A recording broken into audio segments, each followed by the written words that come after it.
여러분은 이제 믿음이란 과연 무엇이며 또 신앙생활은 무엇인지 이런 어떤 질문들을, 이런 생각들을 좀 해보셨는지요? 여러분, 신앙과 믿음은 바라는 것입니다. 내가 뭔가를 바라보는 것인데, 내가 신앙생활을 하지 않고 있다가 믿음의 세계 속으로 들어왔다. 그러면 그동안 하나님이 아닌 다른 어떤 것들을 내가 집중하고 바라보고 살아왔는데, 이제는 하나님을 바라보고 살아가기로 결단하고 이렇게 살아가는 삶이 믿음의 삶이고 신앙생활인 줄로 믿습니다. 여러분, 이렇게 하기가 쉬워요? 쉽지 않아요? 쉽지 않습니다. 어렵습니다. 결단이 있어야 됩니다.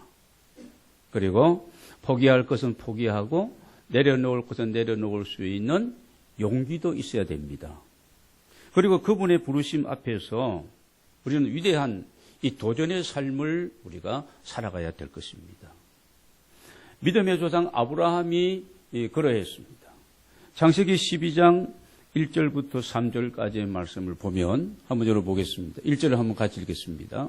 여호와께서 아브라함에게 이르시되 너는 너의 고향과 친척과 아비집을 떠나 내가 내게 보여줄 땅으로 가라. 이건 하나님의 부르심입니다. 아브라함아, 너의 본토 친척 아비집을 떠나 내가 너로 하여금 보여줄 그 땅으로 너 가거라.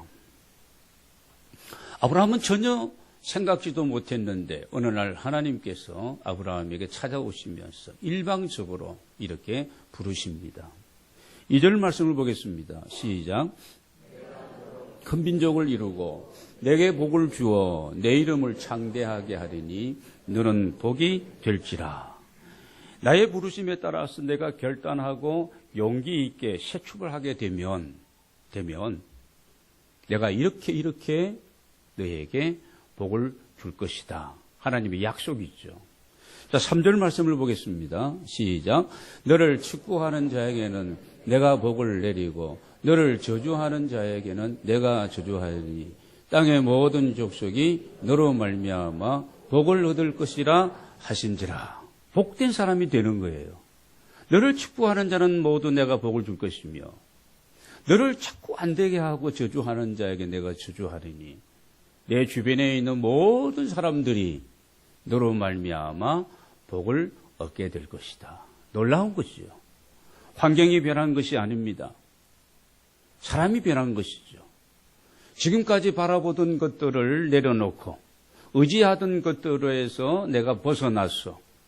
나를 부르시고 나를 택하시고 내게 약속의 말씀을 주시고 나를 복된 자로 삼으시겠다는 그 하나님을 바라보고 그리고 믿음으로 그가 나아가게 됩니다. 그럼 아브라함이 어떻게 반응했는가 구체적으로 히브리서 11장 8절 말씀을 우리 한번 같이 읽겠습니다. 시작. 믿음으로 아브라함은 부르심을 받았을 때에 순종하여 장래의 유업으로 받을 땅에 나아갔으며 부르심을 받았을 때에 아브라함이 어떻게 반응했느냐? 믿음으로 반응하게 되는데, 자, 순종하여 장래 유업으로 받을 땅으로 나아가는데 갈 바를 알지 못하고 나아갔으며, 구체적으로 충청남도 계룡시다, 어디다, 무슨 동이다 이렇게 지적한 것이 없이 그냥 너는 출발하면 내가 내 삶을 인도해 줄 것이다. 갈 바를 알지 못하고 나아갔는데 어떻게 나아갔는가? 믿음으로 나아갔다는 것입니다. 부르신 그 하나님, 그분을 믿고 그분을 신뢰하고 모든 것을 다 내려놓고 새로운 삶을 향하여 도전하게 되어지는 아브라함입니다. 마태복음 16장 19절을 보면은 예수님께서 가이사라 빌립보 지방에서 그 제자들에게 야, 너희들이 전도 여행을 갔다고 돌아왔는데 사람들이 나를 누구라고 하더냐? 그러니까 어떤 사람들은 세례 요한이라 죽었던 세례 요한이 살아났다 그러고 어떤 사람은 불의 사자 엘리야라고 얘기하고 어떤 사람은 그 큰 선지자 예레미야라고 얘기하기도 합니다. 그 얘기를 보고를 듣고 난 다음에 그렇다면 너희들은 나를 누구로 믿느냐 아느냐 할 때에 여러분 베드로가 성질 급하잖아요. 저는 그리스도시요 살아계신 하나님의 아들이십니다. 신앙 고백을 하게 됩니다. 베드로를 칭찬하면서 내가 복이 있는 자다. 그러면서 내가 이 반석 위에 내 교회를 세우리니 음부의 권세가 이기지 음부의 권세는 사탄의 권세를 얘기하는 겁니다. 사탄의 권세가 교회를 이기지 못할 것이다. 그러면서 내가 천국 열쇠를 너에게 주리니 내가 땅에서 무엇인지 풀면 매면 하늘에서도 매일 것이고 너가 땅에서 무언가를 매면 하늘에서도 매일 것이고 내가 땅에서 무엇인가를 풀면 하늘에서도 풀리리라. 그 말씀을 하십니다. 여러분 창세기 12장에 나오는 너를 축복하는 자를 내가 복을 줄 것이고 너를 저주하는 자는 내가 저주하리라는 그 말과 너 복된 사람입니다. 오늘 신약에서 교회에 대한 얘기를 하면서 베드로에게 하신 그 말씀은 오늘 믿음의 사람들에게 주시는 말씀인데 교황에게 특별히 교황에게만 준 그런 말씀이 아니고 오늘 믿음으로 같은 믿음 안에서 신앙 고백하고 하나님 바라보고 말씀을 붙들고 살아가는 모든 사람에게 주어진 하나님의 말씀인데 내가 땅에서 매면 하늘에서 매이고 땅에서 풀면 하늘에서도 풀리리라. 여러분 이 내용의 말씀은 믿음으로 살아가는 오늘 이 시대에 여러분과 저에게 주어진 특권의 말씀인 줄로 믿습니다. 우리가 누구예요? 우리는 구원받은 하나님의 아들, 딸, 자녀들입니다. 우리는 이런 특권이 주님으로부터 내게 주어진 것을 내가 혹시 모르거나 지식적으로는 내가 알고는 있는데 내가 믿지 않고 있다면 하나님의 그 강력하고 놀라운 은혜의 역사가 우리의 삶에 나타날까 안 나타날까요? 나타나지 않는 거죠. 요한복음 14장 12절에서부터 14절까지의 말씀을 보면 예수님이 다시 이 부분에 대해서 다시 우리에게 확신을 주고 있습니다. 12절부터 14절까지 같이 한번 읽겠습니다. 내가 진실로 진실로 너희에게 이르노니 또한 그보다 큰 일도 하리니 이는 내가 아버지께로 감이라. 계속 넘겨주세요. 읽겠습니다. 너희가 내 이름으로 무엇을 하든 내가 행하리니 이는 아버지로 하여금 아들로 말미암아 영광을 받으시게 하려 함이라. 내 이름으로 무엇인지 내게 구하면 내가 행하리라. 할렐루야. 주님이 말씀하신 거예요. 누구의 말이 아닙니다. 우리의 구원자 되시는 우리의 생명이 되시는 다시 오실 그 주님께서 모든 것을 다 정복하시고 죄와 죽음과 우리의 모든 문제들 다 해결하시고 승리하신 그 주님께서 하신 말씀입니다. 진실로 진실로 나를 믿는 자는 내가 하는 일을 그도 할 것이고 그렇습니다. 주님이 생명을 살리고 구원하고 이 하나님 나라 확장시키는 이 일을 위해서 천국 복음을 위해서 이 땅에 오셨고 그렇잖아요. 지금 교회가 우리들이 그 일들을 지금 하고 있는 거예요. 할 것이고 또한 그보다 큰 일도 하리니 너희가 내 이름으로 주 예수 그리스도의 이름으로 믿음으로 기도하고 우리가 살아가면 무엇을 구하든지 하나님이 우리에게 어떻게 한다고요? 응답을 주시고 행해 주시고 오늘 역사해 주신다고 말씀하고 있습니다. 여러분 모두 믿음으로 다시 여러분의 신앙을 이렇게 세우시고 정말 위대한 도전에 이런 삶을 살아가는 하나님의 종들이 되시기를 바랍니다. 자꾸 나를 바라보고 그러면 내 형편과 처지를 생각하고 그러면 자꾸 이런 부분에서 믿음이 약해집니다. 사탄은 자꾸 우리에게 그렇게 속삭이는 거예요. 그런 생각을 갖게 합니다. 너가 지금까지 너 예수 믿어도 교회 다녀도 자꾸 이런 식으로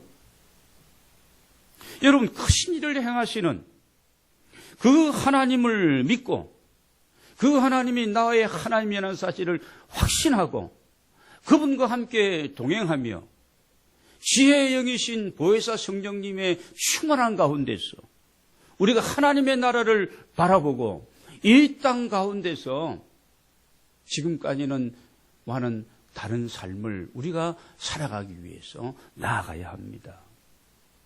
오늘 본문에 나오는 엘리야, 길르앗에서 살아가는 사람이라고만 소개하고 있습니다. 그분의 어떤 배경, 출생, 가문은 소개되지 않는 그냥 무명의 일반적인 사람입니다.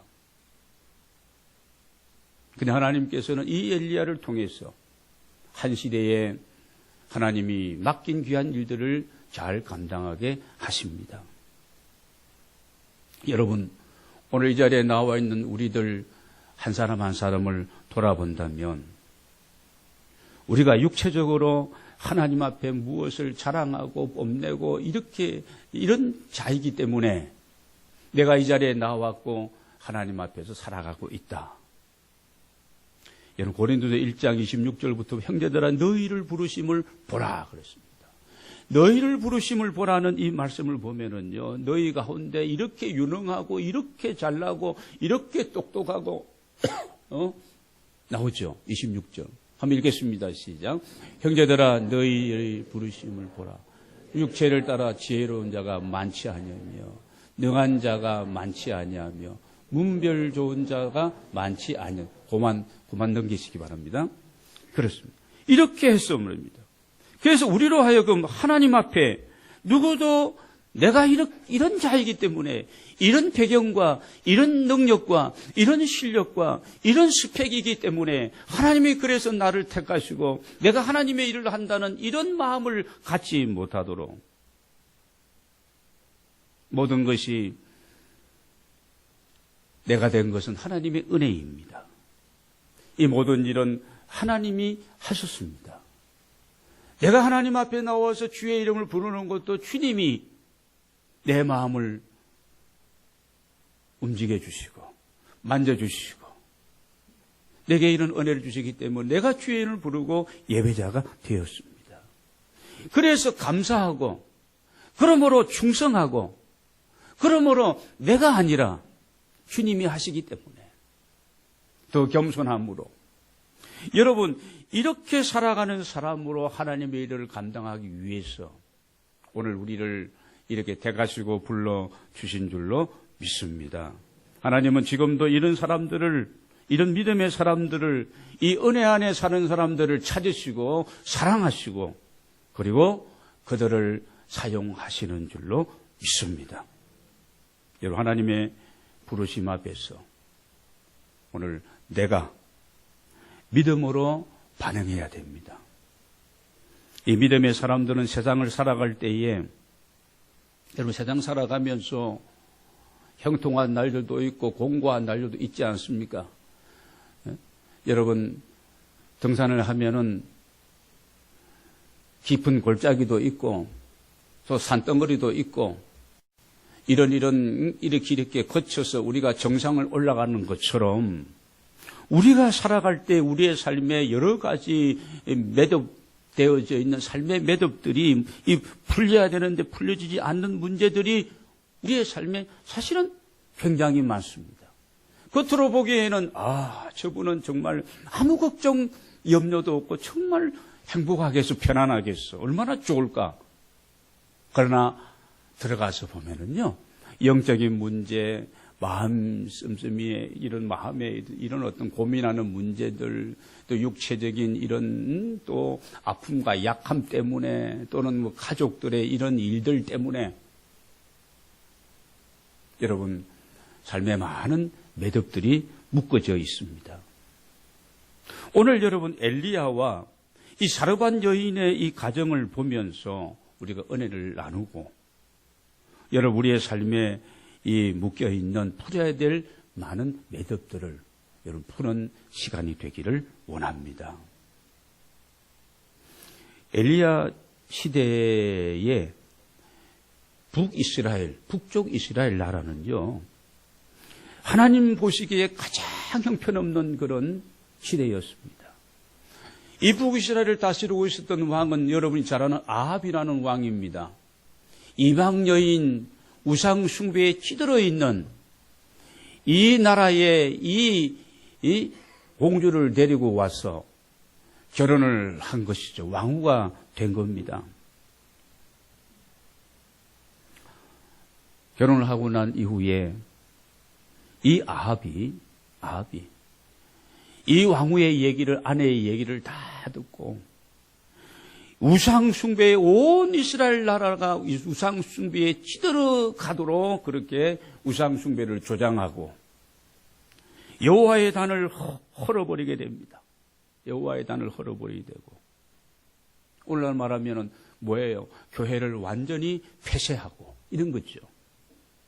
그리고 여호와의 선지자들을 다 죽여버리고, 여러분, 그래서 북이스라엘의 가장 나쁜 왕, 하나님 보시기에 가장 이렇게 못된 짓을 많이 한 왕은 누구예요? 아합입니다. 그래서 여러분, 역대 열왕기를 보면은 그 뒤에 이스라엘 왕들이 이 아합의 길로 저들이 갔다. 그 후대의 모든 왕들도 아합의 길로. 아합의 길이 무엇입니까? 멀쩡한 하나님을, 그 말씀을, 선지자 종들을 다 외면하고 바알과 아세라의 우상 숭배에 완전히 빠져들게 만들었던 왕이 아합 왕입니다. 여러분, 그 시대에 하나님은 엘리야를 부르십니다. 여러분 17장 1절을 한번 보시기 바랍니다. 17장 1절입니다. 한번 같이 한번 읽겠습니다. 시작. 길르앗에 우거하는 자 중에 디셋 사람 엘리야가 아합에게 말하되, 내가 섬기는 이스라엘의 하나님 여호와께서 살아계심을 두고 맹세하노니 내 말이 없으면 수년 동안 비도 이슬도 있지 아니하리라 하니라. 여러분, 이 말씀을 선포하고 난 다음에 여러분, 이 엘리야가 요단강 그리 시내가로 도피하게 되어집니다. 숨어 지내는데, 여러분, 우리가 1절부터 이하의 7절까지를 보면은요, 숨어 지내는 엘리야에게 무엇이 와서 그에게 먹을 것을 공급합니까? 아침 저녁으로 까마귀가 날아와서 필요한 것을 공급해 줍니다. 생명을 연장할 수 있는 일용할 양식을 준 것이죠. 우리가 하나님의 뜻을 따라서 살아가면 하나님께서 우리의 삶의 모든 것을 공급하시고 필요한 대로 적당하게 채워주실 줄로 믿습니다. 우리는 재수 없다고 하는 그 까마귀, 봐도 그렇고 까마귀 울음소리 들어도 우리가 그냥 섬찟한데, 근데 이 미물인 날짐승 까마귀를 통해서 하나님의 종을 먹이면서 생명을 연장시켜 주십니다. 여러분, 이 엘리야 시대에 이 엘리야가 선포하는 이 말씀으로 3년 6개월 동안 비가 오지 아니하고 지금 가뭄과 기근으로 그 나라가 엉망이 되어집니다. 그 이유는 다른 거 아니죠. 계속 말씀드리고 하나님을 저버리고 우상 숭배한 죄 때문입니다. 여러분, 하나님은 아주 사랑이 풍성하신 분이시에요. 그렇지만 하나님은 또 정확하게 공의로우신 분이십니다. 우리가 사랑의 하나님만 자꾸 생각하면 적당히 대충 이렇게 생각할 수도 있습니다. 공의의 하나님만 생각하면 하나님 무섭다, 두렵다 이렇게 생각할 수도 있어요. 하나님은 그렇습니다. 은혜와 긍휼과 사랑과 인내가 풍성하시고 노하기도 더디하시고 여러 번 우리에게 기회도 주십니다. 그러나 끝까지 하나님을 저버리고 우리가 살아가게 된다면 하나님은 때로는 우리에게 무섭게 이에게 심판하시고 진노하시기도 하십니다. 여러분, 계속 비가 오지 않고 그러니까 시냇물도 마르고 물 공급도 되지 않습니다. 가뭄이 점점 심해져 가니까. 오늘 우리가 읽은 이 8절 이하에 보면은 다시 하나님이 말씀하십니다. 어디로 가라고 합니까? 시돈 땅으로 가라. 거기에 가면 사르밧으로 가면 내가 준비한 한 여인을 만나게 될 것이다. 그래서 오늘 엘리야가 순종하고 갔더니 성문 앞에서 나뭇가지를 줍고 있는 한 여인을 만나게 됩니다. 그리고 그 여인에게 한마디로 무리한 요구를 하게 됩니다. 물을 좀 떠서 나로 마시게 하라. 그리고 그 물을 떠러 가고 있는 도중인데 떡 한 조각도 내게 좀 공급해 달라고 요청하게 됩니다. 얼마나 무리한 요구이고 얼마나 말도 안 되는 요청인지요. 지금 가뭄으로 이 불쌍한 과부가, 이 여인이 지금 그 농경사회 목축업을 이렇게 주업으로 삼고 있던 그 사회 속에서 힘없는 한 여인이, 홀로 된 여인이 아들 하나 키우면서 지금 아무것도 없고 극히 지금 가난한 상태에 있었습니다.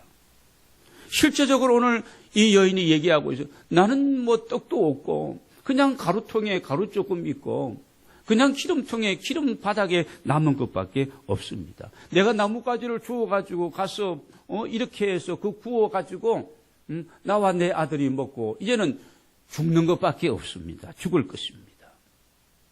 그런데 이 엘리야는 우리가 생각할 상식도 없는 무리한 요청을 하고 있는 것을 보게 되었습니다. 여러분 13절 한번 보겠습니다. 13절 한번 같이 읽겠습니다. 엘리야가 그에게 이르되 두려워하지 말고 가서 내 말대로 하려니와 먼저 그것으로 나를 위하여 작은 떡 한 개를 만들어 내게로 가져오고 그 후에 너와 내 아들을 위하여 만들라. 여러분 받아들일 수 없는 그런 어떤 요청입니다. 한 번밖에 먹을 것 그것밖에 없는, 한 끼밖에 남은 것이 없는 그 홀로 사는 그 여인에게 그 절박한 상황, 이 생사의 기로에서 지금 어떻게 하지 못했어 정말 힘들어하고 있는 그 상황인데 이 사르밧 여인은 이 인생의 가장 절박한 이 매듭진 이 문제를 지금 풀어갑니다. 그리고 이 문제가 결론적으로는 풀려졌습니다.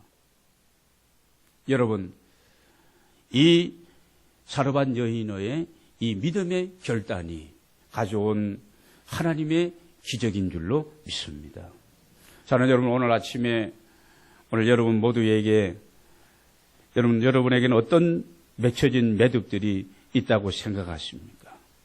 삶의 매듭을 풀 수 있는 비결을 오늘 본문에서 우리가 찾을 수가 있습니다. 먼저 신앙생활은요, 지금까지 말씀드렸던 것처럼 믿음으로 도전하는 과정이 바로 신앙생활입니다. 이 신앙생활을 할 때에 우리가 먼저 우리의 삶에 맺혀 있는 매듭들을 풀어가기 위해서는 절대 하나님을 우리가 신뢰해야 합니다. 여러분 12절을 다시 봅니다. 그가 이르되 당신의 하나님 여호와께서 살아계심을 두고 맹세하노니 나는 떡이 없고 다만 통에 가루 한 움큼과 병에 기름 조금뿐이라. 내가 나뭇가지 둘을 주워다가 나와 내 아들 위하여 음식을 만들어 놓고 그 후에는 죽으리라. 여기에서 당신의 하나님 여호와께서 살아계심을 두고 맹세하노니. 여러분 하나님을 향한 이 신뢰, 그리고 14절 말씀에도 이렇게 기록하고 있습니다. 이스라엘의 하나님 여호와의 말씀이 나 여호와가 비를 지면에 내리는 날까지 그 통에 가루가 떨어지지 아니하고 그 병에 기름이 없이지 아니하려 하셨느니라. 이 선지자의 주의 종의 말씀을 믿고 하나님을 신뢰하고 그가 순종하게 되어집니다. 역대하 20장 20절 말씀을 우리 한번 보겠습니다. 역대하 20장 20절 같이 읽겠습니다. 이에 백성들이 아침이 일찍 일어나서 나갈 때 여호사밧이 서서 이르되 유다와 예루살렘 주민들아 내 말을 들을지어다. 너희는 너희 하나님 여호와를 신뢰하라. 그리하면 견고히 서리라. 그의 선지자들을 신뢰하라. 그리하면 형통하리라. 그랬습니다. 암몬과 모압과 이 만몬, 이 연합군들이 공격에 왔을 때에 여호사밧, 남유다 여호사밧 왕이 오늘 전쟁에 나가고 지금 그들을 대항하는 그 시점에서 지금 백성들에게 한 얘기입니다. 무슨 얘기입니까? 너희는 너희 하나님 여호와를 신뢰하라. 그리하면 견고하겠으리라. 우리가 이 연합군과의 싸움에서 하나님이 지켜주심으로써 하나님 안에서 우리가 이 나라가 견고하게 끄떡없을 것이고 그의 선지자들을 신뢰하라. 그들이 전하는 말씀을 신뢰하라. 그리하면 너희에게 형통한 은혜가 있을 것이다 말씀하고 있습니다. 오늘 여러분 이 사르밧 이 여인은요 정말 하나님을 신뢰하고 그리고 자신의 삶의 문제를 내어 던지게 되어집니다. 여러분 하나님을 신뢰하면 하늘의 문이 우리에게 열리고요. 여러분 사람들을 신뢰하면 여러분 모든 닫혀있는 문제들이 열리기 시작합니다. 하나님의 말씀이 이렇다는 엘리야 선지자의 이 선포되는 말씀을 붙들고 하나님을 신뢰하고 선지자 주의 종의 말씀을 오늘 이 사르밧 여인이 받아들인 것입니다. 자, 여러분 13절 말씀을 또 보면 제가 읽겠습니다. 엘리야가 그에게 이르되 두려워하지 말고 가서 내 말대로 하려니와 그랬습니다. 여러분 우리가 현실은 두려움을 우리에게 안겨주는 그런 실정이라 할지라도 우리가 믿음의 사람으로서 여러분 절망하지 아니하고 낙심하지 아니하고 우리는 소망을 가져야 됩니다. 두려워하지 말고 너는 그렇게 행하면 좋겠다. 그래서 먼저 나를 위해서 이렇게 하고 그 다음에 너와 너 자녀를 위해서 이것을 만들어라. 여러분 야속하게 들리는 말이었지만 오늘 이 사르밧 여인은 하나님을 신뢰하고 모든 두려움을 이겨나가면서 삶의 매듭들을 풀어가게 되어집니다. 여러분 삶의 매듭들이 풀려지기를 원하신다면 두 번째는요 관계에 있어서 그 관계성의 매듭을 우리가 풀어야 됩니다. 먼저는 하나님과 나와의 관계가 이게 뚫려져야 됩니다. 하나님과의 나와의 관계. 그러면 영적으로 이게 영통하게 되어지고. 여러분, 그 다음에는 가족들과의 관계성에 있어서 또 이 문제가 해결이 돼야 됩니다. 부부간에 있어서 뭔가 맺혀 있는 것이 있다면 이것 풀어야 되는 거예요. 부모와 자녀 간도 굉장히 친한 사이입니다만은 친한 사이 정도가 아니죠. 맺혀 있는 것이 있다면 풀어야 될 부분입니다. 여러분 형제와 자매 간에 동기 간에 있어서도 이 관계가 있다면 맺혀 있는 부분이 있다면 교회 안에서도 그럴 수도 있습니다. 그럴 수도 있습니다.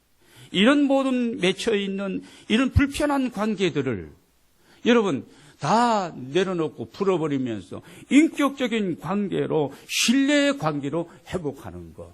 여러분 이건 우리가 해야 될 일이에요. 하나님을 신뢰하고 여러분 두려워하지 않고 믿음으로 우리가 나아가면서 사람들과의 모든 관계를 여러분 해결하지 못하고 그 맺혀있는 마음의 엉어리와 매듭을 풀지 못하면 내 삶에 풀어야 될 문제들이 풀려지지 않는다는 그런 말씀입니다.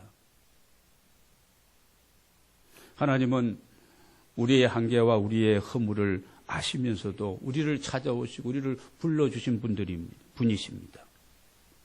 여러분 욕심 많고 또 소외당하고 그렇게 살았던 세리장 삭개오를 주님은 찾아가셨어. 너도 아브라함의 자손이라고 선언해 주셨습니다. 우시야 왕이 죽던 해에 정전에 나아가서 기도하다가 하나님의 현존 앞에서 자신의 허물을 보고 화로다 나여 망하게 되었도다. 단식하던 이사야의 입술을 제단 숯불로 찢어서 정결케 하시고 그를 하나님의 일꾼으로 사용해 주셨습니다. 여러분 오늘 아침 모든 관계를 가로막고 있는 이 장애 매듭들, 여러분 풀어버리는 시간이 되시기를 바랍니다. 여러분의 마음을 주님께서, 성령께서 만져주시고, 상대가 푸는 것이 아니라 내가 푸는 거예요. 여기에서부터 사르밧의 기적은 우리의 삶 속에 시작될 줄로 믿습니다. 마지막으로 여러분의 삶의 매듭들을 풀기를 원하신다면 헝클어진 우선순위의 매듭을 다시 정리해야 합니다. 본문의 사르밧 이 여인, 이제 이것 마지막으로 먹고 내 아들과 함께 죽으리라고 그랬는데 절대 절망, 그리고 그야말로 인생 절벽 앞에서, 그 상황 속에서, 근데 이 선지자는 먼저 나에게 떡 한 조각을 주고 난 다음에, 그리고 너와 내 아들이 나눠 먹으라고 요청합니다. 여러분, 곳간에서 인심난다는 얘기가 있는 것처럼 뭔가 줄 것이 있어야지 도울 수가 있는데, 오늘 이 사르밧 여인은요, 사실 아무것도 없는, 한 끼 조금밖에, 마지막 남은 그것밖에 없는 그 절대절명의 상황 속에서 오늘 엘리야의 말대로 순종함으로 인생의 매듭이 풀려지는 역사를 경험하게 됩니다. 여러분, 오늘 우리가 누구입니까? 우리는 믿음의 사람들입니다. 우리는 만군의 여호와 하나님을 믿는다고 하면서도 내 삶에 이 많은 문제들, 맺혀 있는 것들이, 여러분, 이게 해결되지 않고 풀려지지 않고 묶여 있다면 여러 가지 요인도 있겠습니다만은 가장 중요한 것은 우선순위의 혼란 때문이라고 생각하면 될 것입니다. 여러분, 나의 우선순위는 어떠한가? 이 우선순위의 정립이 잘 되어 있는가? 한번 점검해 보시기 바랍니다.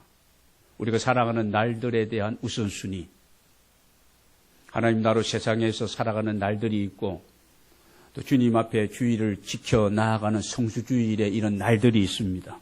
이 날의 우선순위가 정해져 있는가? 시간의 우선순위입니다.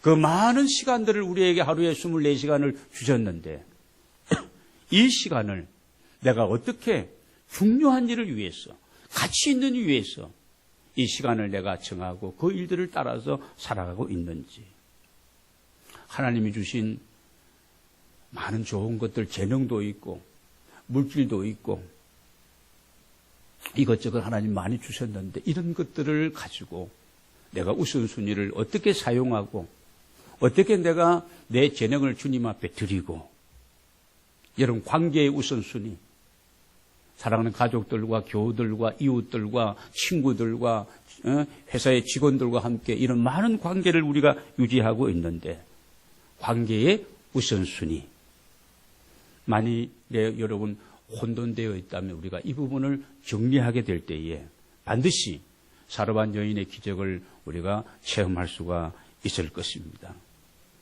여러분, 3년 6개월 동안 이 가뭄을 이기고 여러분 견딘다는 것은 쉬운 문제가 아닙니다.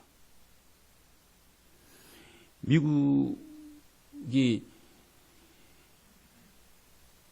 1929년도죠. 10월에 우리가 잘 아는 경제 대공황을 만나게 되었습니다. 1920년대는 잘 나가는 해였습니다.